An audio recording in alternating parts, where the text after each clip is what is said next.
Assalamualaikum warahmatullahi wabarakatuh. Perkenalkan, nama saya Rika Rahmawati dengan NIM 2023 11 Di sini saya akan mensosialisasikan hasil temuan saya. Di sini saya akan membahas materi tentang peran pendidikan agama Islam dalam mengantisipasi dampak perkembangan internet. Nah, materi yang dibahas yang pertama yaitu mengenai pendidikan agama Islam, yang kedua ada ilmu pengetahuan dan teknologi, yang ketiga ada media sosial sebagai bagian dari kemajuan iptek, yang keempat ada peran pendidikan agama Islam dalam mengantisipasi dampak perkembangan iptek. Poin yang pertama yaitu mengenai pendidikan agama Islam. Pendidikan agama Islam. Pendidikan adalah proses pengubahan sikap dan tata laku seseorang atau kelompok orang melalui upaya pengajaran dan pelatihan. Sedangkan agama adalah ajaran atau sistem yang mengatur tata keimanan atau kepercayaan dan beribadatan kepada Tuhan Yang Maha Esa, serta tata kaidah yang berhubungan dengan pergaulan manusia dengan manusia serta manusia dan lingkungannya.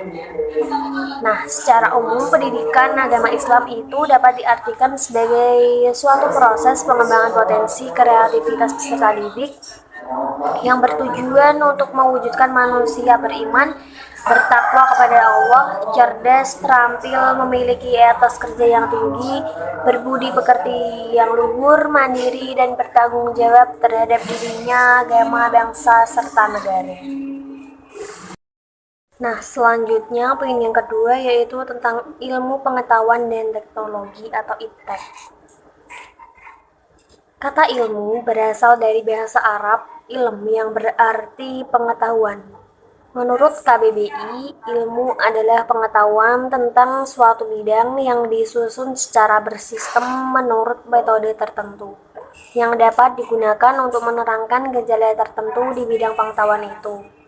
Nah, sedangkan pengetahuan adalah segala sesuatu yang diketahui berkenaan dengan hal mata pelajaran.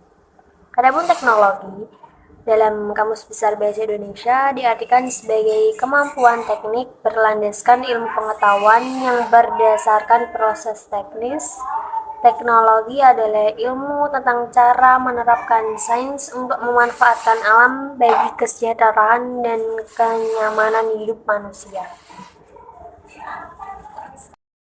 Nah, poin yang ketiga yaitu ada media sosial sebagai bagian dari kemajuan iptek. Yang pertama yaitu definisinya. Definisi media sosial adalah gabungan dari dua kata yaitu media dan sosial. Media dalam Kamus Umum Bahasa Indonesia dapat diartikan sebagai alat untuk berkomunikasi, perantara, dan penghubung. Sedangkan sosial artinya kehidupan manusia membutuhkan bantuan manusia yang lain untuk bertahan hidup dan melangsungkan kehidupannya dalam kerjasama sebagai kodrat manusia. Dengan demikian, maka media sosial adalah demokratisasi media informasi yang menyediakan layanan informasi dan komunikasi yang terbuka secara luas melalui media internet secara global. Nah, yang selanjutnya yaitu jenis-jenis dan peran media sosial. Jenis-jenis media sosial yang populer digunakan di Indonesia antara lain ada Facebook, Twitter, YouTube, blog, Google+, Instagram, TikTok, dan lain-lain. Nah, untuk peran media sosial dalam pendidikan, pemanfaatan media sosial kini banyak terjadi pada proses pendidikan jarak jauh atau e-learning, di mana proses belajar mengajar tidak lagi terbatas pada ruang kelas, jarak, dan waktu, tetapi juga akan berpengaruh pada sikap dan perilaku individu peserta didik. Selanjutnya ada dampak positif dan dampak negatif dari penggunaan media sosial. Yang pertama yaitu dampak positif. Nah, dampak positif dari menggunakan media sosial secara khusus adalah yang pertama dapat mudah memperoleh informasi dan ilmu pengetahuan. Yang kedua ada mudah melakukan komunikasi dan mempererat hubungan silaturahim. Yang ketiga ada menumbuhkan sikap kosmopolitan dan toleran. Yang keempat ada dapat memacu untuk lebih meningkatkan kualitas diri. Nah, ada dampak negatifnya. Selanjutnya dampak negatif antara lain yang pertama, perilaku konsumtif. Perilaku konsumtif termasuk media sosial dapat menyebabkan manusia kehilangan kemanusiaannya yang mengarah pada kesenangan dan kenikmatan ketergantungan. Jadi, anak cenderung lebih mementingkan media sosial daripada yang lain. Hal itu tentu saja mengancam kesehatan, antara lain gangguan fisik seperti mata kering dan gangguan mental seperti mudah merasa iri terhadap teman, gelisah, cemas, mudah emosi, bahkan bisa frustasi.